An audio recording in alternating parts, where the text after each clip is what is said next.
Sri Kuberan TV நேயர்களுக்கு உங்கள் சிவயோகி சிவசக்திமான் சுவாமிகள். இப்போ இந்த பதிவில் குரு வக்ர நிவர்த்தி பலனை தான் சொல்ல போகிறேன்.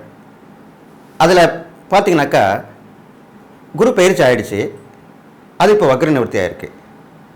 இந்த டிசம்பரில் தான் வக்ர நிவர்த்தி ஆகிருக்கு. இதுலேருந்து ஒரு 3 மாத காலம் வக்ர நிவர்த்தியாக இருந்து வரும். அப்போது மேஷம் முதல் மீனம் வரைக்கும் உள்ள 12 ராசிகளுக்கும் என்ன பலன் கிடைக்கும் அப்படின்ட்டு தான் பார்க்க போகிறோம் இப்போ நம்ம. அதே மாதிரி இந்த வக்ர நிவர்த்தின்ற போது எந்த ஒரு கிரகமாக இருந்தாலும் பின்னோக்கி நகருதல், அதாவது முன்னாடி போகாமல் தான் இருந்த வீட்டுக்கு பழைய வீட்டுக்கு போகிறது, அதுதான் வக்ரம் பெறுதுன்னு சொல்ல போகிறது. ஆனால் வக்ர நிவர்த்தின்ற போது அந்த வக்ரம் பெற்ற கிரகம் திருப்பி பழைய இடத்துல இருந்து புதிய இடத்துக்கு வரதான் வக்ர நிவர்த்தின்னு சொல்லப்படுது. அப்போது இப்போ இருக்கக்கூடிய இறக்கத்து தான் அந்த குரு வந்திருக்கார். அவர் பயிற்சி தன்னுடைய சொந்த வீடான மீனராசியிலிருந்து மேசராசிக்கு வந்தார். திருப்பியும் வக்ரம் பெற்றார். இப்போ வக்ர நிவர்த்தி ஆகிட்டார். பழையபடியே அந்த மேசராசியில் இருக்க பலன் தான் கொடுக்க போகிறார். அப்போ அதே மாதிரி அந்த பலனை இந்த 12 ராசிகளுக்கும் சொல்லணுன்னா நீங்கள் அதுக்கேற்ற மாதிரி நடந்துக்கிட்டு அதனுடைய பலாபலனை நீங்கள் அனுபவிப்பீங்க. அப்போது இந்த குரு வக்ர நிவர்த்தி ஆகும்போது சுபகரங்கள் நல்லா கேட்டுங்க, பாவகரங்கள் வக்ர நிவர்த்தி ஆகிறதுக்கும் சுபகரங்கள் வக்ர நிவர்த்தி ஆகிறதுக்கும் வித்தியாசம் இருக்குது. அப்போது பாவகரங்கள் எப்படி இருந்தாலும் அது வக்ரம் பெற்றாலும் வக்ர நிவர்த்தி ஆனாலுமே பெரியசா ஒன்றும் ஆட போகிறதில்ல. ஆனால் சுபகரங்கள் என்று சொல்லக்கூடிய குரு, புதன், சுக்கிரன், வளபிறை, சந்திரன் இதெல்லாம் சுபகரங்கள் சொல்லப்படுது. அப்போது அந்த குருவானவர் வக்ர நிவர்த்தி பெறுறார். இது ரொம்ப சந்தோஷமான விஷயந்தான். அதனால் வக்ர நிவர்த்தி பெறுனா குணம் கெட்டு இருக்கிறதுன்னு அர்த்தம். குணம் கெட்டு இருக்கிறது. வக்ரம் சொல்கிற சில பேர் நம்ம பேசின்னு இருக்கும்போது அவன் பாரு எப்படி இருக்கான் பாரு, நல்லா இருந்தவன் இப்படி ஆகிட்டான், வக்ரம் பிடிச்சிருக்கான், வக்ரம் பிடிச்சி அலையிறான், எல்லோரும் பார்த்தாலுமே மரியாதை இல்லாமல் பேசுகிறான், கோவப்படுறான், எதுக்கு எடுத்தாலும் கோவப்படுறான், இப்படிலாம் சொல்ல நம்ம கேட்டிருக்கோம். அந்த மாதிரி நிலைமையில் தான் இந்த கிரகங்களும் இருக்கக்கூடிய அம்சம். அப்போ அந்த குரு இப்படி தான் இது நாள் வரைக்கும் இருந்தார். இப்போ வக்ர நிவர்த்தி ஆகிட்டார். வக்ர நிவர்த்தி ஆகிட்டு அடுத்த வருடம் ஏப்ரல் மாதத்தில் திருப்பி பயிற்சி ஆக போகிறார். அதுக்கு முன்னாடி இந்த வக்ர நிவர்த்தி ஆனதுக்கப்புறம் என்ன பலன்கள் அப்படின்றது தான் நம்ம தெரிஞ்சுக்க போகிறோம். வக்ரம் பெற்றிருக்கும் போது ஒரு பலன் கிடைக்கும், வக்ர நிவர்த்தி ஆகும்போது ஒரு பலன் கிடைக்கும். அதனால் நீங்கள் இதை நான் சொல்லக்கூடிய இந்த பலன்களை தெளிவாக புரிஞ்சுக்கிட்டு அதன்படி கேட்டு நடந்து அதுக்குண்டான பரிகாரம்னு சொல்லுவேன், அந்த பரிகாரப்படி நடந்து உங்களுடைய வாழ்க்கையை வளமாக்கி கொண்டு நல்லா வாழணும்னு சொல்லி இந்த வக்ர நிவர்த்தி பலனை இப்போ நான் சொல்ல போகிறேன். இப்போ பார்த்தீங்கன்னா குரு வக்ர நிவர்த்தி ஆயிருக்குன்னு சொல்லியிருக்கு. அது எப்போ நிவர்த்தி ஆச்சு அப்படி உங்களுக்கு கேள்வி எழலாம். அது பார்த்தீங்கன்னாக்கா இந்த மாதம் டிசம்பர் மாதம் சனி பயிற்சி ஆச்சு இல்லையா, மார்கழி 4 டிசம்பர் 20 அன்றைக்கே தான் வக்ர நிவர்த்தி ஆச்சு. அது திருக்கணித பிரகாரம். அதே மாதிரி வாக்கியப்படி பார்த்தீங்கன்னாக்கா இந்த டிசம்பர் 31 கரெக்டாக இந்த 2023 டிசம்பர் 31 வக்ர நிவர்த்தி ஆகிறார் வாக்கியப்படி. இது நான் முழுமே சொன்ன மாதிரி இப்போ திருக்கணிதம் நிறைய பேர் பார்த்துட்டு வராங்க. இப்போ உள்ள காலகட்டத்தில் அதுதான் கரெக்டாக ஒர்க் அவுட் பண்ணாக்கா சரியாக வருது.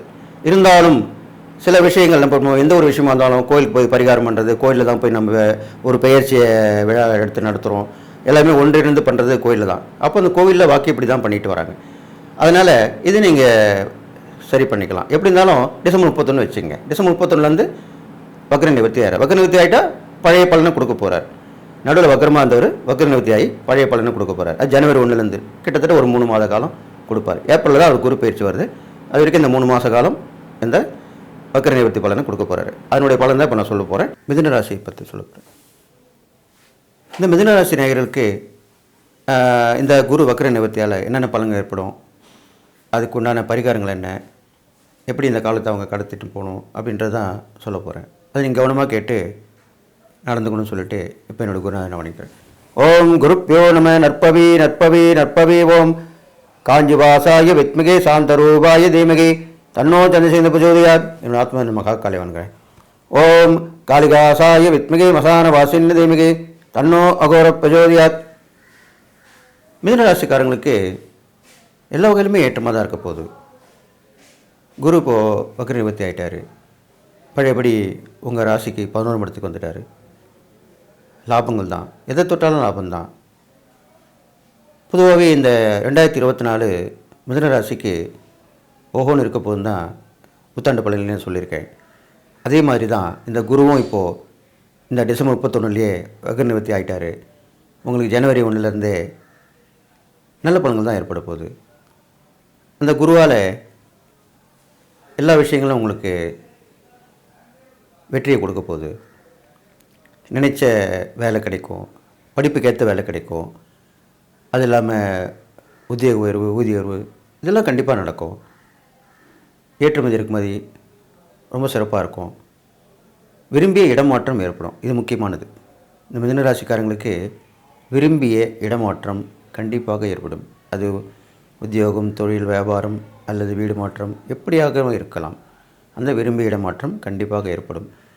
இது இல்லாமல் பெரிய மனிதர்களோட தொடர்பு கிடைக்கும். அவங்க மூலிமா நல்ல வாய்ப்புகள் உங்களுக்கு நல்ல பலன்கள் கிடைக்கும். பெண்களுக்கு ரொம்ப விசேஷமாக சொல்லப்படுது. மிதுனராசி பெண்களுக்கு சுறுசுறுப்பாக இருப்பாங்க. எல்லாருக்கும் உதவியாக இருப்பாங்க. இவங்களும் நல்லா இருப்பாங்க. இவங்க குடும்பத்தையும் பார்த்துப்பாங்க. அந்த நோய் நொடிகள், கிண்ட தோஷங்கள் எல்லாமே நிவர்த்தி ஆகிடும். வருவாய் மிகுந்து காணப்படும். முக்கியமான பொருட்கள்லாம் வாங்கி அதுக்கு சந்தோஷப்படுவாங்க. நிறைய பயணங்கள் ஏற்படும். இது நான் குறிப்பிட்டு சொல்லணும். இந்த மிதுனராசிக்காரங்களுக்கு நிறைய பயணங்கள் ஏற்படும். அது ஒரு சந்தோஷமான, ஒரு குதூகலமான, ஒரு இன்ப சுற்றுலான்னு சொல்கிறோம் இல்லையா, அந்த மாதிரி பயணங்கள் அடிக்கடி ஏற்படும். இவங்களுக்கு குடும்பத்தில் அமைதி நிலவும், எல்லோருடைய அனுசரணை கிடைக்கும். இது மாதிரிலாம் நடக்கும் இந்த மிதுனராசிக்காரங்களுக்கு. இது இல்லாமல் இவங்களுக்கு தைரியம் கொஞ்சம் துணிச்சல், தைரியம் இதெல்லாமே ஏற்பட்டு அது மூலிமா செயற்கரிய சாதனை செஞ்சு விளங்குவாங்க. பாராட்டு, விருது, பரிசு பொருள் இதெல்லாமே கிடைக்கும். எல்லாமே பேசுவாங்க இவங்களை பற்றி. அந்த மாதிரி விஷயங்கள்லாம் நடக்க போகுது. அது இல்லாமல் எப்பயுமே நல்லா ஒன்று கேட்டுங்க. ஒரு கிரகம் பயிற்சி ஆனாலும், ஒரு கிரகம் வக்ரம் அடைந்து வக்ர நிவர்த்தி ஆனாலும் அதனுடைய பலன் அபரீதமாக இருக்கும். அது எப்படி சொல்லணும்னா, இப்போது நம்ம வெள்ளம் வரத்துக்கு அணை கட்டியதுன்னு வச்சுருக்கோம். நீர் தேக்கம்னு சொல்கிறோம் இல்லையா, அதான் டேம்னு சொல்லுவோம். அந்த அணையை திறந்து விடும்போது எவ்வளோ தண்ணி எவ்வளோ வேகமாக ஆர்ப்பரித்து வருகிறது. அது மாதிரி தான் இந்த வக்ர நிவர்த்தி ஆகக்கூடிய கிரகம் தன்னுடைய வேலையை செய்யும். நல்லாவே உடனுடனே நடக்கும். அதுதான் விஷயம். அதனால் இவங்களுக்கு சந்தோஷமான வாழ்க்கை தான் இப்போது நடக்க போகுது. இது இல்லாமல் அக்கம் பக்கத்தில் இருக்கவங்களாம் இது வரைக்கும் சண்டை போட்டுருந்துருப்பாங்க. அவங்களாம் இப்போ உதவிக்காரன் நீட்டுவாங்க. ஊரோடு உதவி பண்ணுவாங்க. தக்க சமயத்தில் உதவி பண்ணுவாங்க. அதுதான் முக்கியமான விஷயம். தக்க சமயத்தில் உதவி பண்ணுவாங்க. இதெல்லாம் நடக்கும். இது இல்லாமல் பொன் பொருள் சேர்க்கை ஏற்படும். அப்புறம் கணவன் வீட்டு உறவுலாம் நல்லா உபயோகமாக இருப்பாங்க. அவங்களுடைய அன்பும் ஆதரவும் கிடைக்கும் பெண்களுக்கு. அதே மாதிரி ஆண்களுக்கும் மனைவி வழி உறவு அந்த ஆதரவு கிடைக்கும். அதனால் இவங்க புத்துயிர் பெற்று விளங்குவாங்க. புது தெம்பு வரும். அதெல்லாமே நடக்கும் இந்த ராசிக்காரங்களுக்கு. அதனால் எல்லாமே நல்ல விஷயங்கள் தான் நடந்துட்டுருக்கு. இருந்தாலும் ஒரு சில உடல் உபாதைகள் வரும். உடல் உபாதைகள் ஏற்படும். அது பெருசாக ஒன்றும் ஆகாது. நடுநடுவே போகும். அடிக்கடி வரக்கூடிய ஒரு வயிற்று சம்மந்தப்பட்டது, உணவு சம்மந்தப்பட்ட விஷயத்துலாம் நடக்கக்கூடிய விஷயங்கள், உணவு மாறுபட்டு இருக்குது, நேரங்கள் எல்லாம் நேரங்கட்ட நேரத்தில் சாப்பிட்றது, இதனால் வரக்கூடிய சிறு சிறு உபத்திரங்களாக தான் இருக்கும். பெருசாக ஒன்றும் சொல்கிறதுக்கு. அதனால் அடிக்கடி வெளியில் போகணும்னு சொல்லியிருக்கேன் இல்லையா, அதனால் வெளியே போகும்போது சாப்பிட்றதை குறைச்சிக்கணும். பெரும்பாலும் வீட்டிலேருந்து கொண்டு போகணும். இல்லைனா வெளியில் போனால் நம்மளுக்கு உடலுக்கு ஏற்ற மாதிரி உங்களுக்கே தெரியும், நம்ம எது சாப்பிட்டா நல்லது, எது சாப்பிடக்கூடாது, அதெல்லாம் தெரியும். அது மாதிரி பார்த்து அது மாதிரி நடக்கணும். கண்டதெல்லாம் வாங்கி போட்டு வாயில் போட்டுட்டு அப்புறம் வலிக்குது, பிரச்சனையாக இருக்குது சொன்னால் என்ன பண்ண முடியும்? அதனால் உணவு கட்டுப்பாடு அவசியம் அப்படின்னு சொல்கிறேன். அது இல்லாமல் இந்த மிதுனராசிக்காரங்களுக்கு கணவன் மறைவு ரொம்ப அந்யோன்யமாக இருக்கும். இதனால் வரைக்கும் ஏதோ ஒரு வாழ்க்கை அப்படின்னு இருக்கும். ஆனால் ஒருத்தருக்கு ஒருத்தர் புரிஞ்சுக்கிட்டு நடந்துப்பாங்க. ஒருத்தருக்கு ஒருத்தர் உதவி பண்ணுவாங்க. நீ ஒரு பொருள் வாங்கி கொடுத்தனா நான் ஒரு பொருள் வாங்கி கொடுப்பேன். நீ ஒரு இடத்துக்கு என்ன கூட்டின்னு போனீங்கன்னா நான் ஒரு இடத்துக்கு ஒன்று கூட்டின்னு போவேன். இது மாதிரிலாம் போட்டி போட்டு செய்வாங்க. கணவன் மனைக்குள்ளே போட்டி போட்டு சண்டை வராது, உதவி தான் கிடைக்கும், அந்யோன்யம் அதிகரிக்கும். இந்த மாதிரி விஷயங்கள்லாம் நடக்கும். அப்போ அது எவ்வளோ பெரிய விஷயம், நல்ல விஷயம் தானே. அப்போது பெரும்பாலும் இந்த மிதுனராசிக்காரங்களுக்கு இந்த குரு வக்கர நிவர்த்தி நல்ல பலன் தான் கொடுக்க போகிறது, கொடுக்கவும் போக போகிறது. அதை நீங்கள் நல்லா பயன்படுத்தணும். அதுவும் இல்லாமல் குரு ஸ்தலங்களுக்கு போயிட்டு வரலாம், முருகர் வழிபாடு வச்சுக்கலாம். இப்போ நான் அடிக்கடி வெளியே பயணங்கள் சொல்லியிருந்தேன் இல்லையா, அப்பப்போ போகலாம், பக்கத்தில் ஏதோ ஒரு முருகர் கோயில் தான் போயிட்டு வாங்க, ஒன்றும் தப்பு கிடையாது. எல்லா கோயிலுக்கும் போகலாம், எல்லா தெய்வங்களும் வழிபடலாம். பெரும்பாலும் முருகர் கோயில் போய் வழிபடுறது, குரு தட்சிணாமூர்த்தி வழிபடுறது, நவகிரகத்தில் குரு வழிபடுறது, இது மாதிரிலாம் பண்ணிட்டு வரலாம்.